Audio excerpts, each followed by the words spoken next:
अभिमन्यु की शादी को 5 साल हो चुके थे, लेकिन अभी तक उनका कोई बच्चा नहीं हुआ था।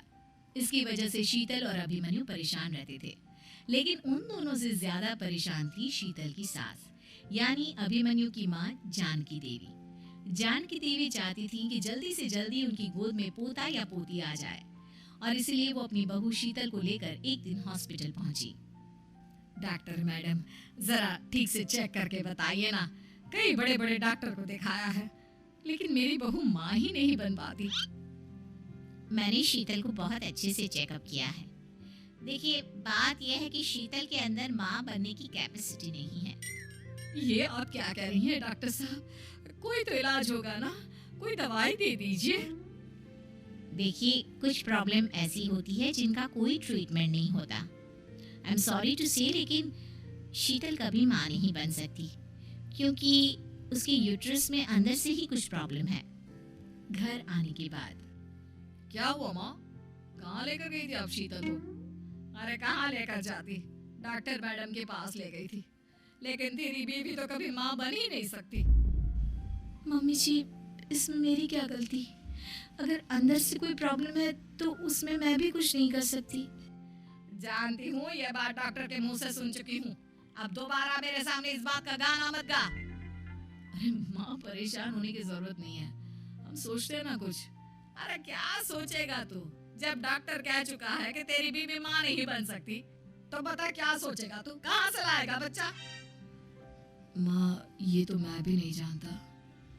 अभिमन्यु, क्यों ना हम अनाथ आश्रम से एक बच्चा गोद ले आए?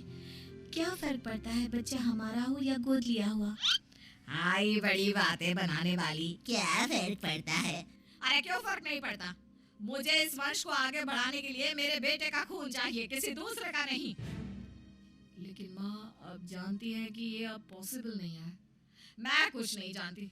मैं किसी पराये की औलाद को इस घर में अपना पोता या पोती बन के बढ़ता हुआ नहीं देख सकती।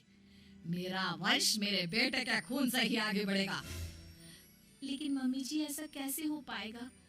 आप अच्छी तरह जानती हैं ना, मेरा और अभिमन्यु का बच्चा नहीं हो सकता। तो मैं अपने बेटे की दूसरी शादी करवाऊंगी, और अपनी दूसरी बीवी से ये मुझे बच्चा पैदा करके देगा। ये आप क्या कह रही हैं माँ? मैं किसी और से शादी नहीं करने वाला। मेरे रहते हुए आप अभिमन्यु की शादी किसी और से करवाएंगी? मम्मी जी, आप ऐसा कैसे कर सकती हैं? तो बस देखती जा बहू, मैं ऐसा कैसे कर सकती हूँ। कुछ दिनों के बाद, अभिमन्यु, मैंने तेरे लिए लड़की ढूंढ ली है। माँ, मैं आपको कितनी बार समझाऊं, मुझे किसी से शादी नहीं करनी है। पहले मेरी बात सुन। ये जो चमेली है ना, हमारे घर में काम करने आती है, वो तुझसे शादी करने के लिए तैयार है। मम्मी जी, आप अभिमन्यु की शादी एक नौकरानी के साथ करवाएंगी? वो इसलिए क्योंकि चमेली दिखने में बहुत खूबसूरत है, बच्चा भी सुंदर ही होगा। मम्मी जी, लेकिन एक बच्चे के लिए अपने बेटे की शादी नौकरानी के साथ करवाना, क्या ये सही है? अगर अभिमन्यु ने शादी नहीं की ना, तो मैं अपनी जान दे दूंगी। अब देख लो, अगर तुम्हें अपनी माँ की जान प्यारी है, तो तुम्हें इस नौकरानी के साथ शादी करनी ही होगी। इस तरह जानकी देवी अपने बेटे अभिमन्यु की शादी नौकरानी चमेली के साथ करवा देती है। कुछ दिनों के बाद, नौकरानी से मालकिन बन गई तो मजा आ गया।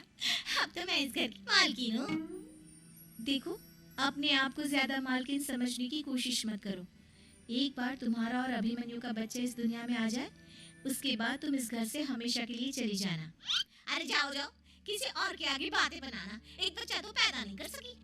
बढ़िया आई, जाओ जाकर मेरे लिए कॉफी बना कर लाओ। नौकरानी मैं हूँ या तुम? मम्मी जी, देखिए ना शीतल मुझसे किस तरह से बात कर रही है। शीतल, तुम्हें पता है ना चमेली प्रेग्नेंट है, मेरे बेटे के बच्चे की माँ बनने वाली है। वो जैसा कहती है वैसा करो। लेकिन मम्मी जी, वो मुझे नौकरों की तरह ट्रीट कर रही है। अरे तो करेगी ना, वैसे भी बहू तुम हो किस काम की? एक बच्चा तो पैदा नहीं कर सकती। जाओ अब घर के सारे काम करो और चमेली को आराम करने दो। थैंक यू मम्मी जी, भगवान आपका भला करे। आप नहीं होती तो मैं नौकरानी से महारानी कैसे बनती? देखो, तुम्हें जो चाहिए सब मिलेगा। खूब खाओ पियो, मजे की जिंदगी जियो। लेकिन बस मुझे एक बच्चा पैदा करके दे दो। कुछ दिनों के बाद, मम्मी, बच्चे के लिए आपने मेरी शादी चमेली के साथ करवा तो दी, लेकिन दिन और रात का चैन मिट गया है। सारा दिन शीतल और चमेली की बहस चलती रहती है। अब शीतल को इस घर में रखने से क्या होगा? मैं तो कहती हूँ उसे घर से निकाल दो, है भी किस काम की। मैं ऐसा नहीं कर सकता माँ, वो मेरी पत्नी है, उससे बहुत प्यार करता हूँ मैं। तुम्हारी पत्नी चमेली है, चमेली, उससे प्यार करो। अरे तुम्हारे बच्चे को जन्म देने वाली है वो। अभिमन्यु, मैं खुद ही इस घर से चली जाती हूँ। वैसे भी अपने ही घर में नौकरों की तरह रहकर परेशान हो चुकी हूँ। घर की नौकरानी मेरे ऊपर हुक्म चलाती है। वो तुम्हारी पत्नी बन चुकी है। अब मेरा इस घर में क्या काम? अभिमन्यु की बार बार रोकने पर भी शीतल उस घर से चली जाती है। कुछ दिनों के बाद चमेली एक बच्चे को जन्म देती है। भगवान ने मेरी सुन ली, मेरे बेटे का घर भर गया, उसका अपना बच्चा इस दुनिया में आ गया। मम्मी जी, बच्चे को हाथ लगाने से पहले मेरी एक शर्त तो सुन लो। तुम कहना क्या चाहती हो चमेली? आपकी मम्मी को बहुत शौक था ना अपने पोते को खिलाने का। अब देखो, इस दुनिया में हर चीज की कोई ना कोई कीमत तो होती है। तुम अपनी आधी प्रॉपर्टी मेरे नाम कर दो, बच्चा तुम्हारे नाम। अरे लेकिन मैंने अपने बेटे से तुम्हारी शादी करवाई है, अब ये सौदेबाजी कहाँ से आ गई? जो औरत अपनी बहू को घर से निकाल कर एक नौकरानी के साथ अपने बेटे की शादी करवा दे, वो तो सौदेबाजी कर ही सकती है ना। उसका कैसे भरोसा कर सकते हैं? मुझे बस आप लोगों की प्रॉपर्टी चाहिए, उसके बाद ही बच्चे को आप हाथ लगा सकते हैं। मैंने कहा था ना मम्मी, आप गलत कर रही हैं। देखिए, उसका नतीजा आपके सामने है। जब शीतल को पता चलता है कि अभिमन्यु और चमेली का बच्चा दुनिया में आ गया है, तो वो अपने घर पहुंचती है। अभिमन्यु, कहाँ है आपका बच्चा? क्या मैं उसे देख सकती हूँ? कुछ भी मत पूछो शीतल, माँ की हुई एक गलती हम लोगों पर भारी पड़ रही है। वो नौकरानी अपनी औकात पर आ गई है और अब हमसे अपनी आधी प्रॉपर्टी मांग रही है, वो भी बच्चे के बदले में। एक बात कहूँ अभिमन्यु, आप उससे कुछ भी देने से मना कर दो। अरे कैसी बात कर रही हो? मेरे बेटे की औलाद है उसके पास, ऐसे कैसे मना कर दे? मम्मी जी, वो अभिमन्यु का बच्चा नहीं है, वो चमेली और उसके बॉयफ्रेंड का बच्चा है। ये तुम क्या कह रही हो शीतल? ये देखिए वीडियो। चमेली और उसका बॉयफ्रेंड आपस में बातें कर रहे हैं कि उन दोनों ने मिलकर आपको बेवकूफ बनाया है और अब इस बच्चे के बदले आपसे प्रॉपर्टी भी हड़प लेंगे। हे भगवान, ये मुझसे क्या हो गया? ना तो बच्चा मिला और अपने बेटे की नौकरानी के साथ शादी करवा दी सो अलग। अब क्या होगा? मुझे माफ कर दो शीतल, मेरी वजह से तुम्हें बहुत तकलीफ हुई है। अभिमन्यु, मैंने कहा ना, उस नौकरानी को उसके बच्चे सहित इस घर से बाहर निकाल दो। लगता है मेरे अभिमन्यु का बाप बनने का सपना अधूरा ही रह जाएगा। अभिमन्यु, अपनी मम्मी से कहो कि परेशान ना हो।